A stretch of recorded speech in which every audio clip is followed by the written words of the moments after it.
When you ask the Indians that you met at the university about it, they would say, "Oh, no one does that anymore. No, that is an old, superstitious thing, like in the movies with the kama and, the bloody things hanging out and people doing sacrifices or women doing all kinds of things, very naughty things with the priest." They didn't tell you about the whole purpose of it, which is really, once again, to have that balance. To have the balance of your sexual energy, the kundalini energy, and to have that energy which is present in everybody, worked with, transformed from our human level. Human, not naughty, human. From our human level into the divine. That's where we're going. So, we do the exercises, mantra, yantra, tantra, and we learn how to channel that energy. And that's part of health. And how do you work with your mate? There's an aspect where you're working with your mate with the Tantra. Yes, and that is done under the guidance of a yoga master who is in Tantra. I was initiated into that path. You will ask people and they will not tell you about who their teacher was or what the method was. And I really, quite frankly, I didn't go very far with it because I discovered something else which, which just superseded all of that, right? Yes, transformed my life and put me on a really fast, safe path. Tantra is a quick path, dangerous path, without a teacher. Not to be done willy-nilly without any teacher. There are in this country a few advanced adepts who are teaching Tantra. And of course, when you go to India, there are 3 million names of God and people teaching everything that is there. So now, if you're working with your mate and you will learn how to discipline yourselves so that your energies, people want to say semen or whatever, but it's the subtle essences that you are gaining control over, and you use certain postures, the postures that you may have seen that are used. And once again, like yoga, the postures were always intended to be individual. Not everybody does the same posture. It's according to your type, your structure, and your development that you came in with. Now tell me why you say it's dangerous. Dangerous because the Kundalini energy can be awakened very quickly, too quickly for you to be able to control. And I have seen instances of it where people were awakened, the energy went right straight up, and it went into the crown chakra. It went into their mind, let's call it. And their mind was unable to handle all of the input. And it went mad. Went mad. When you work with that kind of power, both the positive and negative energies are out there. And we like to say that we're not superstitious, and we don't, but if we believe in dialectics, there is positive and negative, there is good and evil that is present. If you have no guide and you awaken everything, the negative may come in and you're not able to handle it on your own. So you need a guide. That's very good advice. Can you explain what the Kundalini is? The Kundalini is the subtle energy, the Sushma energy. It corresponds to some of the physical centers that we know about. But there's a center which is starts at the like the anus center. There's the regenerative. There's the Muglahara, which is kind of around the navel. There's the heart energy. There's the throat energy. There is the energy that is here, which is, third eye or the 10th door, and then the crown chakra, which it leads to enlightenment and out of the body. So, as you work, we all, as individuals, come in with our past life experience. If you believe in the theory of reincarnation, that there are 8.4 million species which we may come into and experience according to our good and bad deeds that we must pay for, the karma, the law of action and reaction. When we do that, we come in and we may be at a certain level of development. And so you see some people who come in, and from early childhood, they have special gifts. There are gifts that correspond to each one of those centers. The gifts I'm referring to are things like clairaudience, clairvoyance, telepathy, all of those, and they correspond to different sounds, different lights, and all of this it's a very systematized, once again, way of looking at of bringing this sexual energy into balance. And that's what the tantric teachings are about. There is a scriptural text that is used, and there are mantras that are done every morning, and suggested to be done, very strictly according to a schedule. There's a certain diet, which corresponds to the Aruveydic, because if you're talking about, food according to what your function in life is, what your station is, if you are of a certain type, a certain constitution, then you eat in a certain way. I mean, we hear about, type A and type B, and different things. It's very interesting that in this modern time we have come to thinking in these ways that these ancient cultures have been talking about for thousands of years.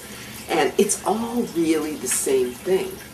But, if you are trying to be a spiritual person, then eating as far down on the food chain as you can is going to be most helpful to you, because you don't want to take in the energy of anything else. You want to be nonviolent. Having balance in your life so that you're leading an ethical life is all part of that whole picture. It's part of Tantra, it's part of Aruveydic teachings. So, you eat a vegetarian diet. There are times when you need to cleanse, when you need to fast. And there are times when you eat different grains. I mean, they have days which are in honor of certain aspects of God, which look like you're worshiping a God over here and a God over there, but it's really just an aspect. When you say your mantra, which may be 1,001 names of that particular deity, each one of those names represents a certain quality of that deity. That they like rice, that they are a certain color, that they have certain jewels, that they have certain, and all of it is symbolic language. So it's really deep. It's really deep. Sounds very intricate. It is very involved, and that is why people talk about having a priest to assist you, because the priests are able to study full-time and delve into the meanings of these things and then convey what they have learned to you, that especially if you're a householder, there just isn't enough time in the day. Now, many of these paths, of course, lead you into a way of functioning in the world so that you do withdraw gradually from your worldly life and you focus totally on spirituality. If you're a woman, becoming a yogi, a yogini, you know, and that may, in Tantric, has been really misinterpreted as a yogini may show the path by using a sexual introduction to it. It's a means to an end, and obviously leaves itself open to a lot of misuse and manipulation. So that is the reason that people, both in this country and in India, generally will tell you, oh, no one does that anymore. And those of us who have been introduced to it generally are advised not to talk about it very much, you know. But we're all grown here, right? You know, so, what would you advise a person who wants to know more about Aruvedic and wants to use the principles to help them in their anti-aging quests? What would you advise them to do? Would you advise them to get a book, go seek out a teacher, go seek out an Aruvedic physician? I think all of those things are good. There are Aruvedic physicians in every major city across this country. There are some famous ones, and you know, and my mind is just not calling the name. The man who talks all the time. I can't think of his name, but you know, there are people who have written books. And certainly there are, the Himalayan Institute, for example, has many books that have been published. Vasant G has written many books on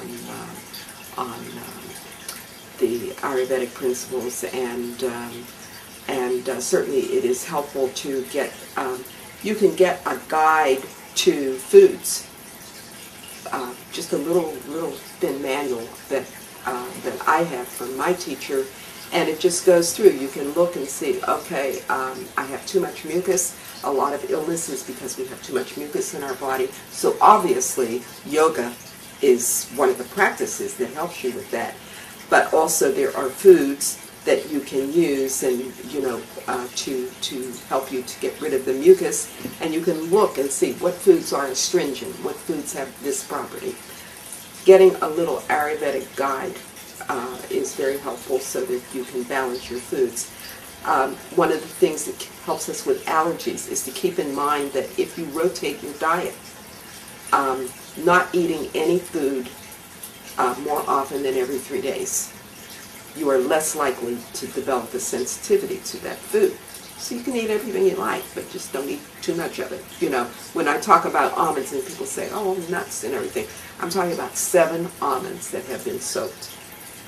7. Not half a cup. You know?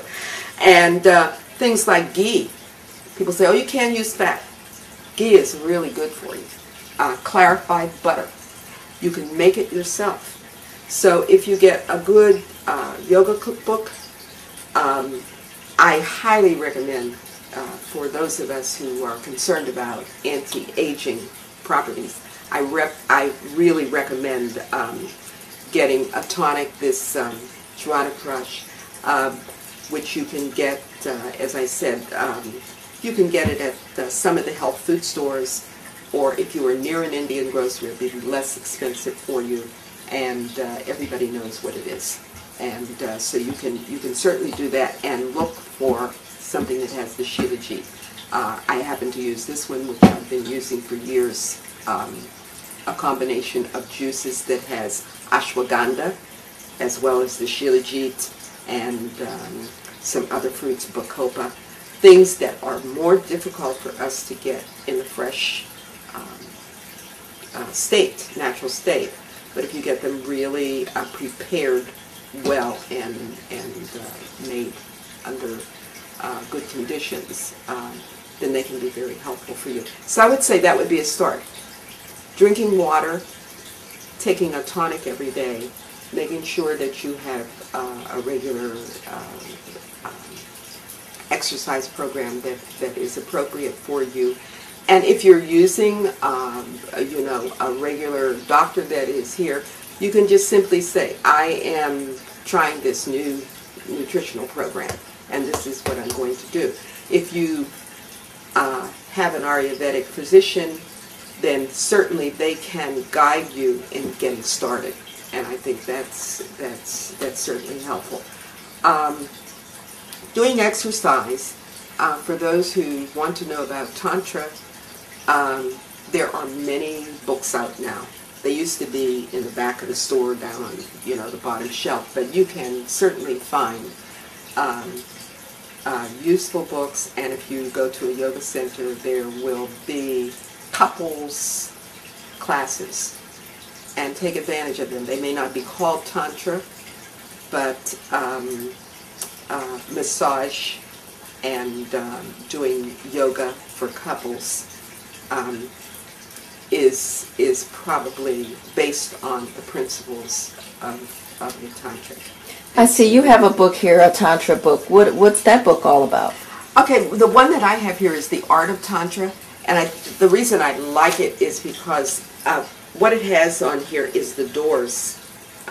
It's got a yantra, which the art of Tantra shows you that one of the main purposes of this is to go home, to go to God, and that's what you're looking for. And so you start, you start out on the wheel, and you're out here on the wheel of life, and eventually you find your way in through one of the doors, and then through the practices that you follow, then this represents eventually being able to go to the core, to the essence. And there are many of these that are depicted, and of course it has the different gods who can help you by following their guidance in a particular aspect of the teachings. Then you follow that, and when you got that mastered, you got that down, then you can you go on to another level.